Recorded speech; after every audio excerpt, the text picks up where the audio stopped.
So first of all, thank you very much for coming and having time for education on classification, especially in the snow sports where we have still a development phase in the sport, and we are trying to activate and to reach different regions in order to get more athletes or to spread our activities across different regions and different countries.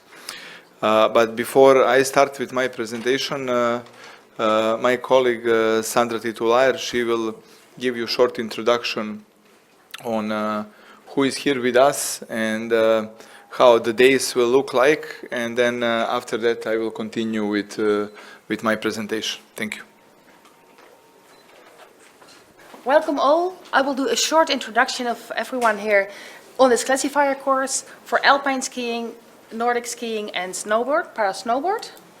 A quick introduction of the educators. We have from para-snowboards Dimitri Lazarovsky, and we have Elke Gunderman. You see the pictures. From para-alpine skiing and snowboard, we have Rangvad Steile from Norway, and Leanne Rees from Australia, and myself from the Netherlands. And we will explain later what we do as professional jobs.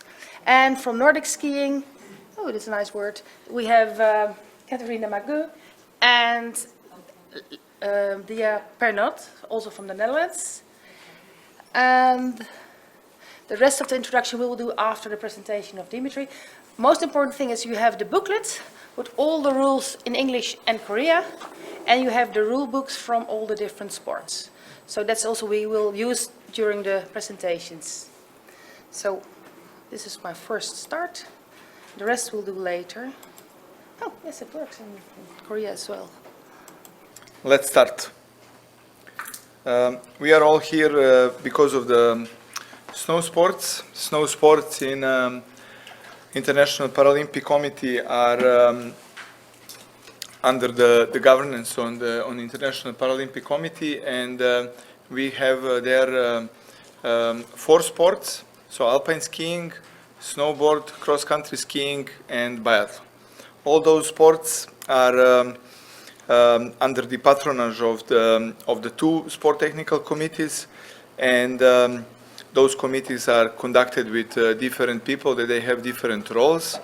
So pretty much is like we are running 2 separate international federations. But it is how it is right now. It's sometimes a little bit complicated, sometimes good, sometimes not good, but on the end, the most important part is that sport is in progress, and we are having from year to year either better presentation of the sport, or we are strengthening the organization so that we are able in the next seasons to develop or to present sport in a better way. Little bit of the history of the International Paralympic Committee. As you can see, it's very young organization, founded in 1989, and currently is based in Bonn as a headquarters. We have 2 buildings. One building belongs to the core, so all the departments under the International Paralympic Committee, and then a separate building. Second building is where are the sports are situated. So under the IPC we have 10 sports, so 5 summer sports and 5 winter sports. When we are looking Winter Paralympic Games, then when you see the program, pretty much of those 6 sports that are on the program, only curling doesn't belong to IPC. All other sports, snow sports plus para hockey, belongs to IPC. So again, just to give you short feedback how everything started. So pretty much all Paralympic movements start after Second World War. And as you can see here on the slide, first championship for the skiers were done in Bad Gastein in Austria in 1948. And the number of athletes, as you can see, only 17. For Pyeongchang, I think it's planned around 700 athletes. So it's a huge difference, and development that is made from year to year is evident. First Paralympic Games took the place in Sweden, 1976, and only with two disciplines, slalom and giant slalom, and then further to the years, downhill, Super G, and then later Super Combined was added as regular disciplines of the Paralympic Games. In addition to that, different sport classes were adding through the history. So we have that sit ski was introduced and demonstrated only in Innsbruck in 1984. So not so long ago. For the cross country, again, 1976 was the first Paralympic Games where the competition was held. And then after that, in 1984, we start with other disciplines. And then pretty much in 1998, we had introduced the full program of the competition that we are currently running when we are talking about cross-country and biathlon. Little bit younger sport, and I have to say sport that we are expecting to really grow is para-snowboard. Little bit of the background is that para-snowboard was governed until 2010, 2011 under the World Snowboard Federation, and then in 2012 it was pretty much moment to be introduced to the Paralympic Games. Then snow sport took over from World Para Snowboard Federation, and then we introduced the sport as a discipline of alpine skiing in Paralympic Games in Sochi. It was only 2 medal events, lower limb impairment, 2 genders, so not so much, and 1 discipline, snowboard cross. And in comparison to Pyeongchang, where we have 10 medal events and 6 different, 10 medal events and 2 genders, so it's quite different presentation of the sport. And what is also very important, we have 2 disciplines that we will run in Pyeongchang. As I said, para snow sports are based in Bonn. We recently went from IPC sports to World Para Snow Sports. So IPC Alpine Skiing changed the name to World Para Alpine Skiing, and other organizations made in the same way, other sports. So this is something that was introduced based on idea to manage marketing and other activities separately from IPC, because using the prefix IPC was banning us from some self-activities that now we are able to manage and to introduce in our sport. As I already said, there is 2 bodies that are supporting us in the office, and this is Sport Technical Committee called STC. And besides that, we have 2 groups that are supporting us on day-by-day activities, and this is Athlete Focus Group and Coach Advisory Group.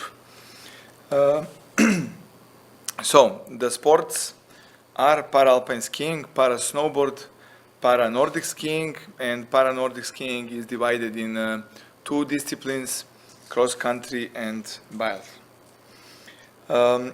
We will go now through the sports, and I will a little bit skip some of the videos that I was planned to present because the time is a little bit running fast. But on the other side, you will be able to see those videos later today and tomorrow, so you will not be affected with my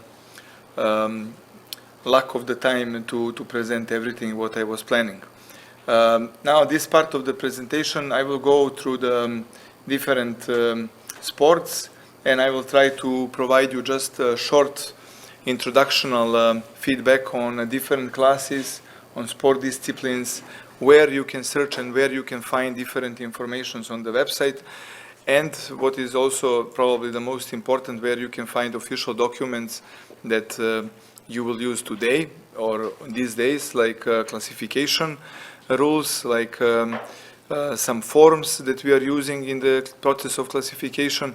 But also on the other side, you will see the locations on the website where you can find sport technical rules and other documents that you need when you want to be introduced to the snow sports. In this case, we are starting with alpine skiing. On the end, recently, we made it very transparent process of uploading the adaptive equipment, and this is something that probably you will touch the base during your classification seminar in the next days. Okay, so alpine skiing, the disciplines are slalom, giant slalom, super combined, super G, and downhill. Slalom is the shortest discipline, and pretty much is not so attractive when we are talking about speed, but very technical and very challenging. Giant slalom is probably the key discipline of able body and para-alpine skiing, because this is the discipline that you need to present all your knowledge either in technique but as well in the speed. And then Super G is part of the super combined event, and downhill is pretty much all about speed, and it's look that is not technical, but in order to maintain and to gain a lot of speed, you need to be very technically educated, and a lot of training needs to be delivered in order to manage downhill and Super G as disciplines.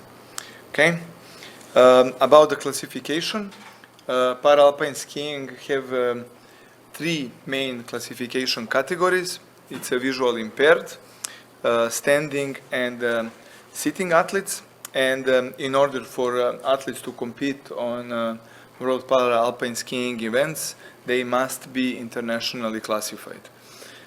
In order for athletes to be internationally classified, he need to go to the certain medical, let's say medical exam that will be followed by observation, and pretty much this is what you guys are going to make here in the next couple of days, and learn the procedures, techniques, and to make sure that you are able to present rules in the best possible way when we are assigning the class of the athlete.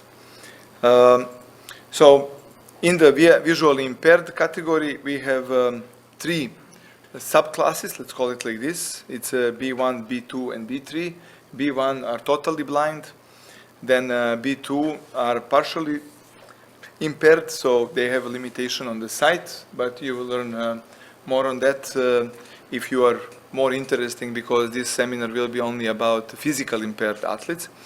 And we have a B3 that have a little bit of the vision, but still they have some difficulties, and there is instruments and way how this is measured in order to make sure that all the eligible athletes are inside the sport.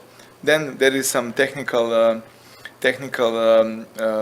rules that must be followed, and what is important in alpine skiing is, and it's different than in Nordic, is that athletes in visual impaired class must have the guide.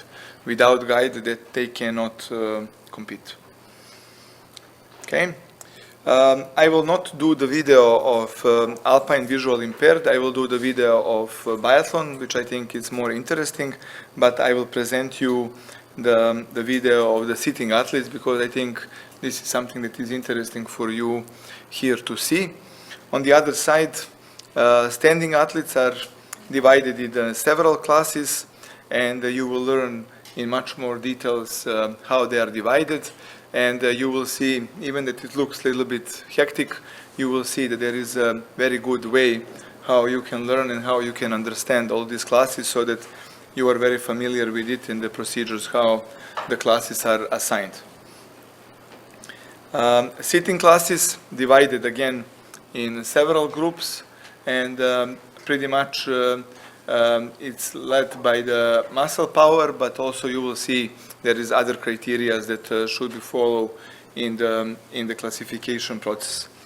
And we will run here the video so that you can at least get the idea how this looks like. And these videos were done in lead up to Sochi, and it's very well made, and I think you will enjoy it. Okay, perfect. So we cannot see the movie, so we will continue without movies, and we hope that this will be repaired and it will work tomorrow. So I'm sorry for this, but unfortunately it is how it is.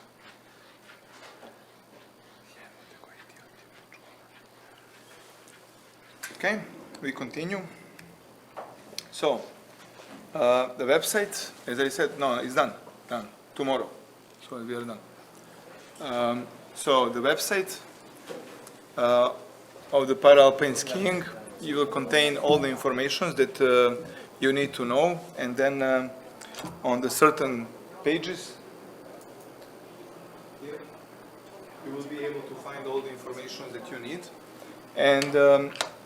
And then there is a special tab for classification, where this is the most important part for you to find and to explore the different information that you need to know.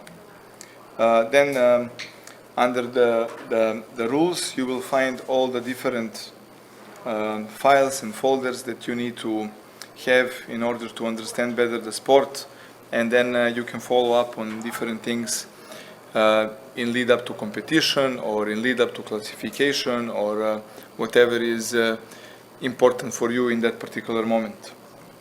Competition schedule usually contain information about classification, so you are able to see here which classifications we are running. Is it for physical impairment? Is it for visually impaired athletes?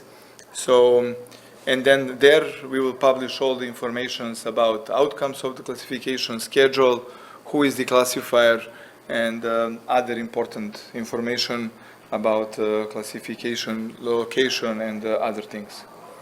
Okay, as I said, adaptive equipment, very important part. You will learn also about that.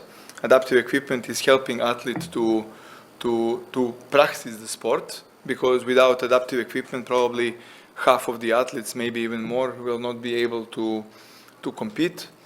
And each athlete that is using adaptive equipment is requested to submit the equipment through the online platform, and that equipment must be approved.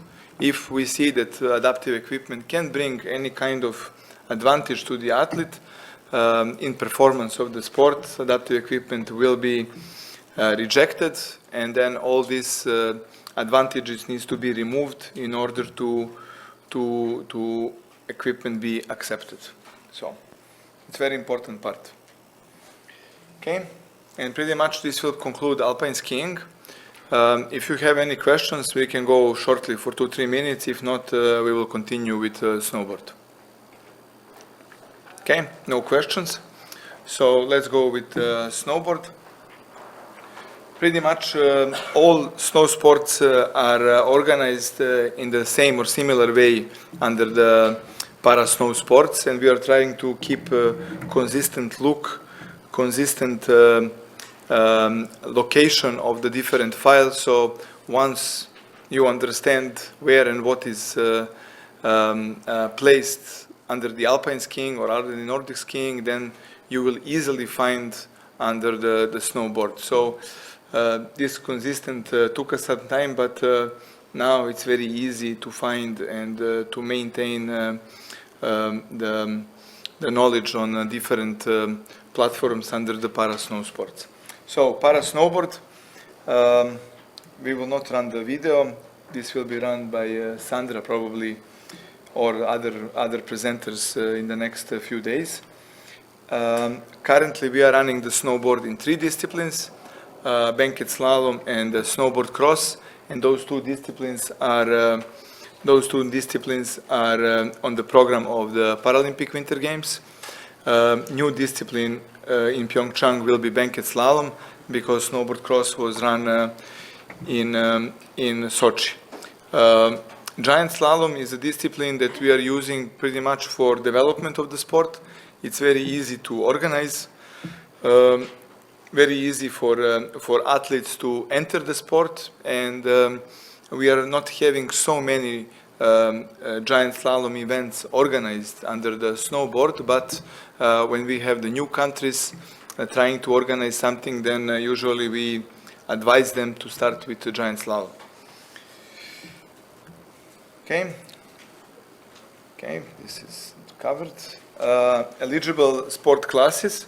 So para snowboard is divided in three main classification categories, which are upper limb, athletes with any impairment in the upper limbs, and then LL1 and LL2. LL1 is pretty much to be easier to understand above knee amputation, LL2 below knee, but then there is other impairments that can be classified as LL1 and LL2, and you will learn about that in the next days.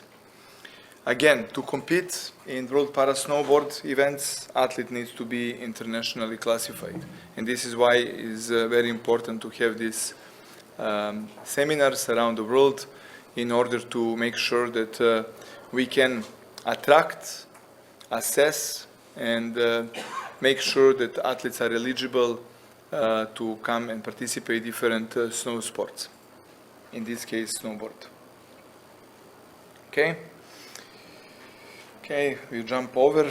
Snowboard, we will not run the video because the sound doesn't work, so then the video is not looking very nice, but I will ask Sandra in the next days when the time allows and it's a good moment that these videos are run.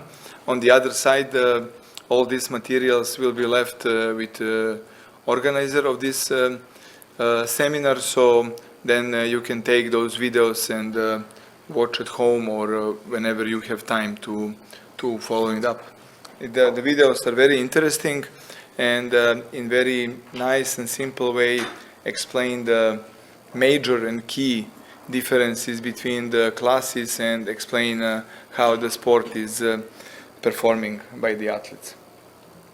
Okay, so as I said, the pages are very similar. The setup of the pages is made in the same way, so searching for the different document, it will be very easy for you, and everything is pretty much in the same or similar locations.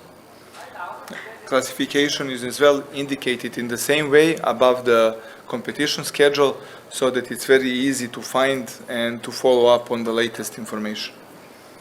Adaptive equipment, same process, same reason for it, and to be honest, because the adaptive equipment is on the end invention and intuitives of the athletes or of the companies or whoever is making the adaptive equipment, one of the reasons why adaptive equipment is controlled is first of all because of the safety, in order not either the athlete that is using the equipment get injured or someone else, because the athlete couldn't control the speed or couldn't control the line and then hit someone else and then the injury happened. And then we are really very careful with that process, and so far we didn't have any issues when we are talking about adaptive equipment. But the process is very extensive, and sometimes we are asking a lot of questions in order to make sure that adaptive equipment is safe for athletes to be used.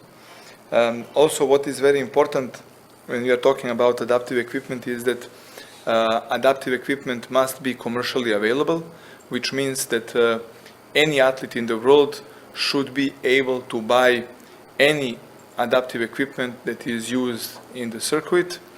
We also understand that each adaptive equipment is adapted to each impairment or each athlete in a certain way, but still manufacturers must have commercially available, which means that it can be bought in the shops.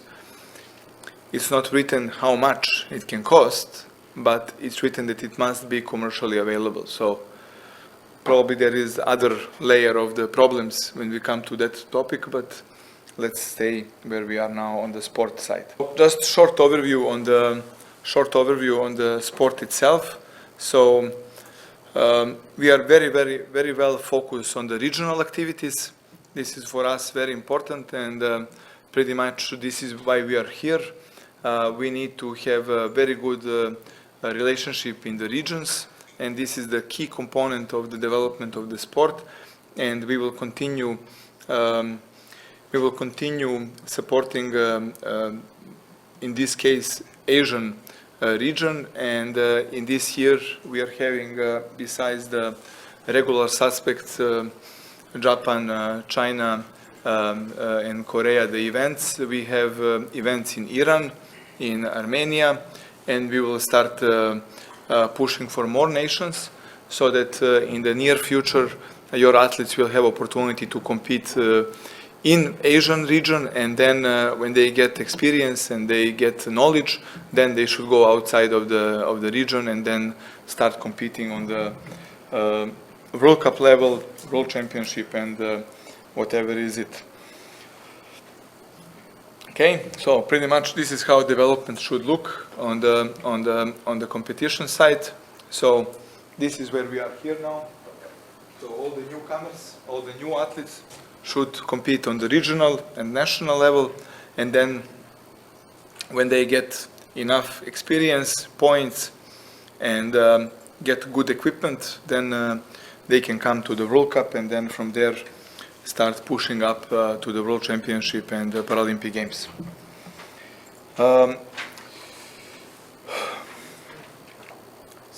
Yeah, so also what we done it in the past 2 seasons very actively. We support regions in terms of the purchasing different adaptive equipment. We deliver through the DREAM project with POCOC to almost 30 nations sport equipment that is pretty much used for the training and competitions, and that project was really very well made. And besides that, we had several trainings, either with alpine skiing or hockey, para hockey, or with cross-country coaches and technical officials. So it was really a lot of activities in the past years here in Asia, and we will not stop.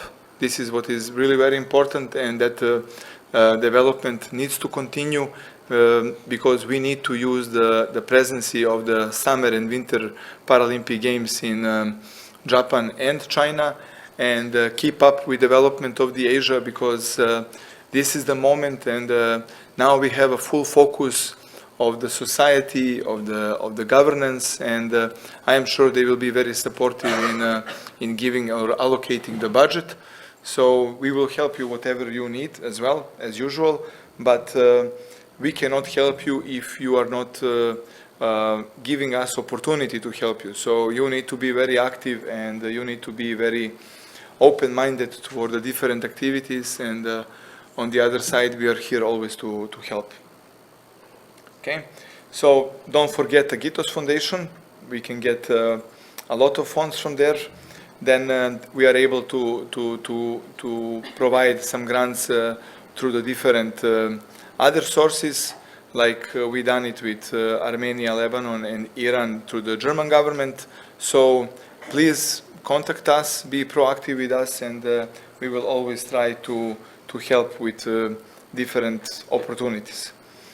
Also, what could be one of the opportunities when you are organizing low-level competitions, please communicate and talk with your able-bodied colleagues, and through the ski federation try to overlap low-level competitions, and like that to increase the activities and provide more opportunities for your athletes to compete and gain experience.